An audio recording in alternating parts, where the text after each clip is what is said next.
إن الحمد لله نحمده ونستعينه ونستغفره ونعوذ بالله من شرور أنفسنا ومن سيئات أعمالنا من يهده الله فلا مضل له ومن يضلله فلا هادي له وأشهد أن لا إله إلا الله وحده لا شريك له وأشهد أن محمدا عبده ورسوله أما بعد فإن خير الحديث كتاب الله وخير الهدي هدي محمد صلى الله عليه وآله وسلم وشر الأمور محدثاتها وكل محدثة بدعة وكل بدعة ضلالة وكل ضلالة في النار. أعوذ بالله السميع العليم من الشيطان الرجيم من همزه ونفخه ونفثه. بسم الله الرحمن الرحيم. رب اشرح لي صدري ويسر لي أمري واحلل عقدة من لساني يفقهوا قولي. أعوذ بالله السميع العليم من الشيطان الرجيم. بسم الله الرحمن الرحيم. إن الله وملائكته يصلون على النبي يا أيها الذين آمنوا صلوا عليه وسلموا تسليما. اللهم صل على محمد وعلى آل محمد كما صليت على إبراهيم وعلى آل إبراهيم إنك حميد مجيد.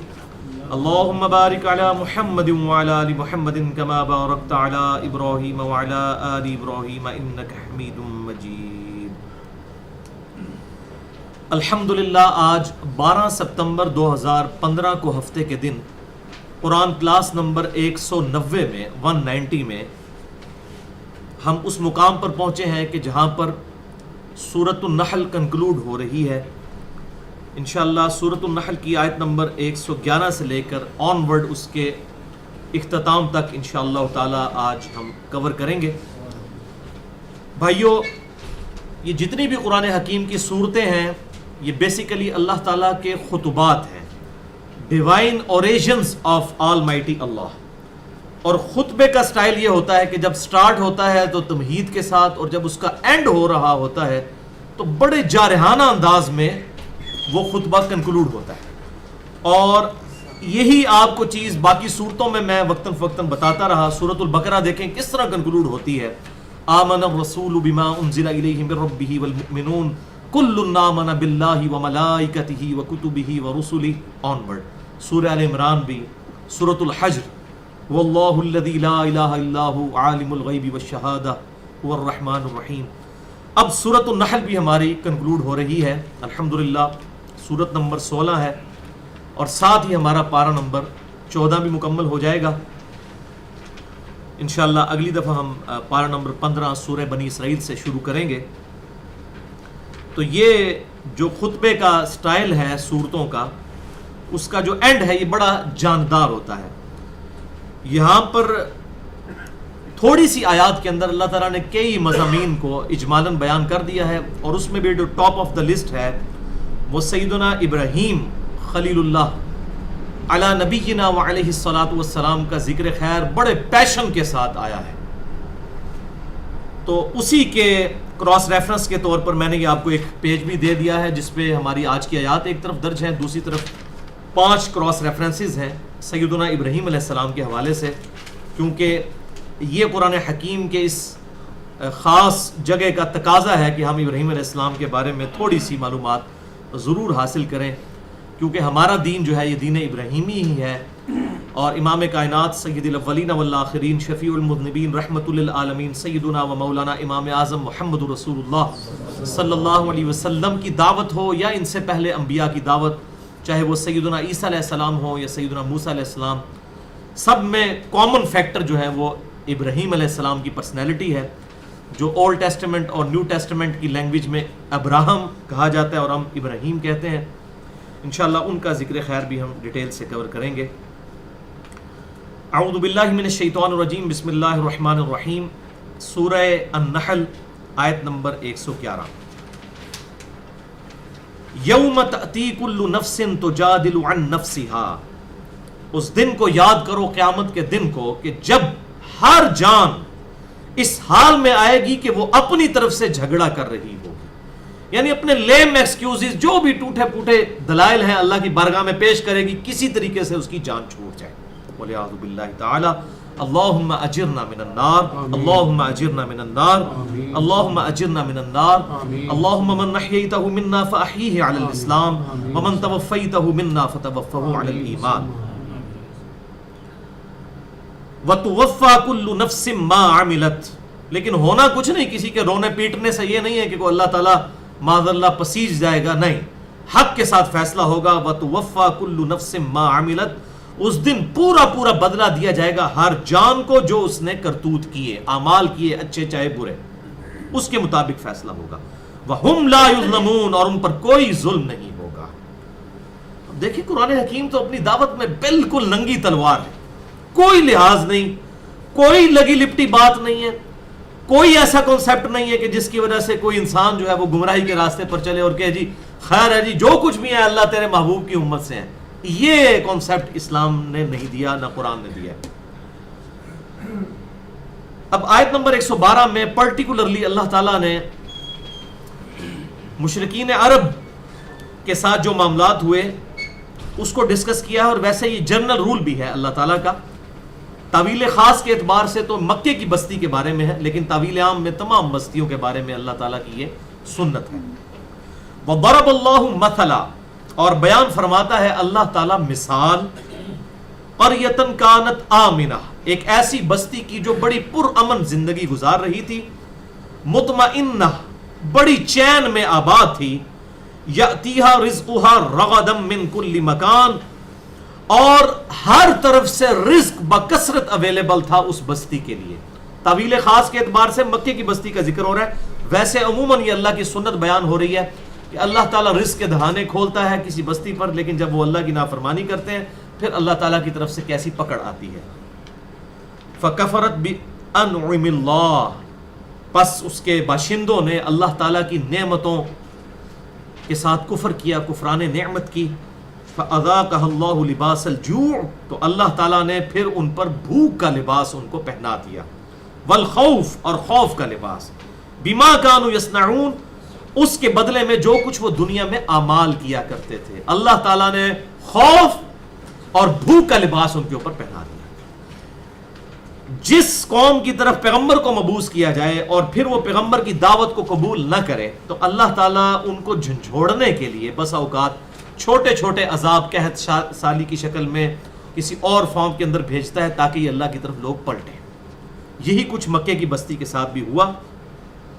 اسی کانٹیکسٹ میں صحیح بخاری اور مسلم کی متفقن علیہ حدیث ہے، ابن مسعود رضی اللہ تعالیٰ عنہ کہتے ہیں کہ جب مشرکین عرب بالکل توجہ دینے کے لیے تیار نہیں تھے تو اللہ تعالیٰ کی طرف سے قحط ان پر نازل ہوا، ایک منی عذاب کے طور پر، چھوٹا عذاب. اس کا ذکر سورۃ الدخان میں بھی ملتا ہے اشارتاً. حتیٰ کہ وہ پتے اور ہڈیاں کھانے پر بھی مجبور ہو گئے. پھر انہوں نے اللہ کے محبوب صلی اللہ علیہ وسلم کی خدمت میں ریکویسٹ کی کہ آپ دعا کیجئے، تو اللہ تعالیٰ نے وہ قحط سالی دور کر دی. جس طرح کہ موسیٰ علیہ السلام کے کیس میں بھی کئی ایک اس طرح سے اللہ تعالیٰ کی طرف سے عذابات آئے تھے. پھر ابن مسعود کہتے ہیں اسی حدیث میں بخاری اور مسلم کی کہ پھر اللہ تعالیٰ کی طرف سے عذاب کی بڑی قسط ایک آئی غزوہ بدر کی شکل میں.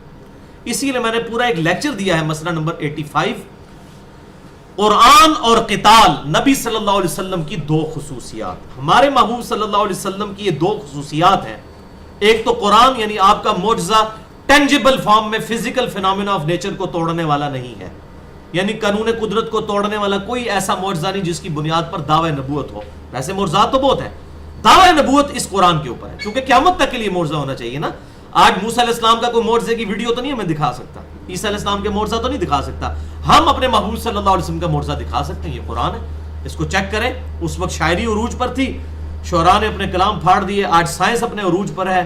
الحمدللہ ایک بھی قرآن کی آیت ایسی نہیں جو اسٹیبلش سائنس کے خلاف ہو. اس میں نے کئی ایک لیکچرز الحمدللہ ڈیلیور کیے ہوئے ہیں. بہرحال یہ اور دوسرا قتال کی شکل میں اللہ تعالیٰ نے صحابہ اکرام علیہم رضوان کے ذریعے مشرکین عرب پر عذاب کی قسطیں نازل کی. غزوہ بدر، غزوہ احد، غزوہ خندق، اور آخری قسط جو آئی ہے فتح مکہ کے بعد غزوہ حنین کی شکل میں.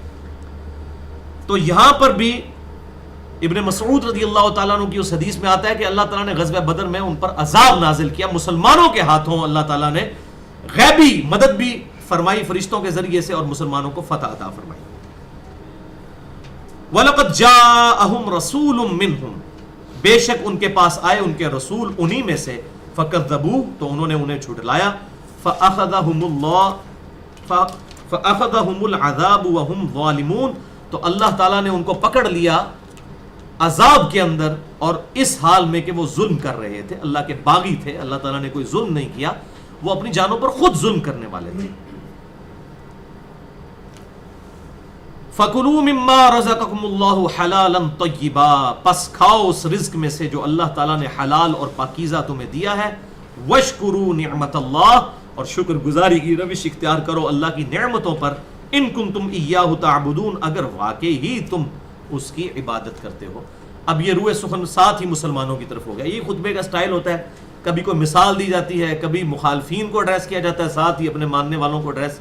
یہ اللہ تعالیٰ کی ڈیوائن اوریشنز ہے۔ قرآن کا سٹائل جو ہے یہ خطبے کا سٹائل ہے، لٹریچر کی لینگویج کے اندر۔ اور میں نے قرآن کے تعارف پہ ایک پورا لیکچر دیا تھا جو ہمارا قرآنک لیکچر نمبر 1 تھا، آج سے 4 سال پہلے، آج 190 ہے۔ اس میں نے یہ ساری باتیں بتائی تھیں کہ یہ خطبے کا سٹائل ہے، اور آج کے ماڈرن دور میں جو آزاد نظم کا سٹائل ہے وہ قرآن حکیم سے ہی ڈیڈکٹ کیا گیا ہے کہ قافیے ملتے جلتے تو ہوتے ہیں لیکن کوئی وزن برابر نہیں ہوتا۔ بسا اوقات وزن برابر بھی ہوتا ہے قرآن حکیم میں۔ الرحمن علم القرآن خلق الانسان علمہ البیان، سورۃ الفاتحہ میں بھی آپ دیکھیں تو وزن تقریباً ملتا جلتا ہی ہے، لیکن اس طرح برابر بھی نہیں جیسے شاعری ہے، کیونکہ یہ شاعری تو ہے نہیں۔ وما علمناہ الشعر وما ينبغی لہ، ہم نے اپنے محبوب صلی اللہ علیہ وسلم کو شعر کہنا نہیں سکھایا اور نہ ان کی شایان نشان ہے۔ تو نبی صلی اللہ علیہ وسلم کی خصوصیت ہے آپ کا شاعر نہ ہونا، حالانکہ عام آدمی کی خصوصیت ہے شاعر ہونا، تو ہمارے محبوب صلی اللہ علیہ وسلم کی خصوصیت ہے شاعر نہ ہونا۔ عام آدمی کی خصوصیت ہے لکھا پڑھا ہونا، لیکن ہمارے محبوب صلی اللہ علیہ وسلم امی تھے، لکھنا پڑھنا نہیں جانتے تھے۔ وہ سورۃ العنکبوت کے اندر اللہ تعالیٰ نے فرمایا کہ اے محبوب صلی اللہ علیہ وسلم، اگر یہ ایسا ہوتا تو کافروں کو یہ بات شک میں ڈال دیتی کہ یہ قرآن آپ نے خود لکھ لیا ہے۔